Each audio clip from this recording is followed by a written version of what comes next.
مرحوم ہے سارے اور دیکھ تیرے نام سے موسوم ہے سارے، اور شاید یہ ظرف کے خاموش ہوں اب تک۔ ہم لوگوں نے کوشش کی ہے کوئی ایسا بہتان کسی طرح کا کسی کے اوپر نہ لگایا جائے، لیکن سیاسی طور پہ جو مختاریاں کر رہا ہے، جو وہ کردار ادا کر رہا ہے جو لوگوں کے زخموں کو کرید رہا جا کے، ایسا تو نہیں ہے کہ پچھلے 25-30 سال میں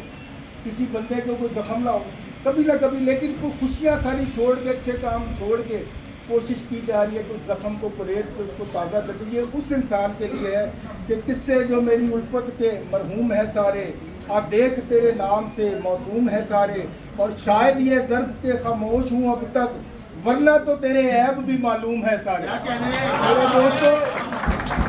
کوشش کر رہے ہیں کہ ابھی اس طرح کی زبان استعمال نہ کریں، لیکن جس طرح سے کل اس PNGS میں کردار ادا کیا گیا، میں نہیں جانتا کہ ویسٹرن زون کے دوستوں کو یہ بات کس طریقے سے بتائی گئی، لیکن میں سمجھتا ہوں کہ آپ لوگوں کو یہ بات پتہ ہونی چاہیے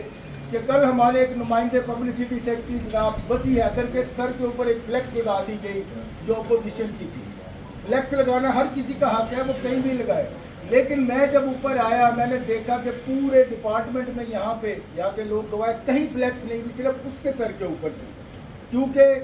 جو اڑبس شروع سے ان کی چل رہی ہے وہ وسیع حیدر صاحب کے ساتھ ہی چل رہی ہے، اور یہ شروع سے ہی چل رہی ہے۔ چل یہ بخاری صاحب کے ساتھ بھی رہی تھی، بلیک میل ان کو بھی کرتے تھے، لیکن اب ظاہر بات ہے ان کا صاحب زیادہ اور ہماری اس یونین کا ممبر ہے، تو میں نے آ کے بڑے پیار سے موصوف کو کہا، میں کہ یار حالات خراب، بٹ صاحب آپ بھی سنیے گا کیونکہ آپ تک یہ رپورٹ غلط ہو جاتے ہیں۔ انہوں نے آ کے میں نے کہا یار حالات خراب نہ کریں، اچھے خاصے ریفرینڈم آپ اپنی جہاں مرضی فلیکسیں لگائیں، باہر لگائیں گے، کسی نے نہیں روکا،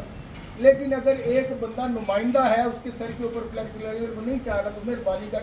میرے ڈپارٹمنٹ میں جاؤ، میرے ڈپارٹمنٹ میرے سر پہ 10 لگا دو۔ علی عمران صاحب بیٹھے ہیں، علی عمران صاحب کے سر کے اوپر چلو 2 فلیکسیں لگائی، جناب نوید چوئی صاحب بیٹھے ہیں ان کے پاس بھی لگی، کوئی اطراع نہیں۔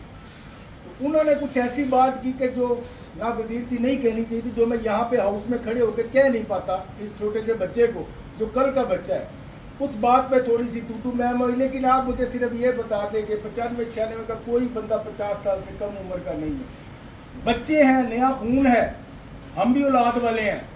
بہت جگہوں پہ اولاد بات نہیں مانتی بھائی آپ کی، بہت ساری جگہوں پہ اپنی منمانی کر دیتی ہے، پرجوش ہے،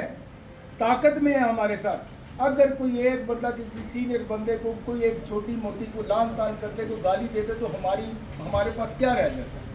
تو میں آپ کے توسط سے پھر سے اس دوست کو کہوں گا کہ ریفرینڈم لڑے، ہمیں سامنے آپ آ گئے ہیں، ہمیں کوئی دکھ نہیں ہے، کوئی تکلیف نہیں ہے، لیکن خدا کے لیے کوئی ایسے حالات پیدا نہ کریں کہ جس کی وجہ سے کوئی بچہ آپ سے بدتمیزی کرے اور ہمیں اس کے اوپر شرمندہ ہونا پڑے۔ اب آپ دوستوں کی تالیوں میں دعوت خطاب دوں گا کہ پچھلے 10-12 سال کے بعد جب میں اس یونین کے پلیٹ فارم پہ آیا تو تب انہوں نے رخصت لی اپنی پڑھائی مکمل کرنے کی، MBA شاید ان کا کمپلیٹ ہونے والا تھا، اور آج ایک دفعہ پھر سے اس گلدستے کا حصہ بنے ہیں، پھول بن کے اس گلدستے میں سجے ہوئے ہیں۔ بھرپور استقبال کیجیے گا جناب افسر عباس جعفری صاحب۔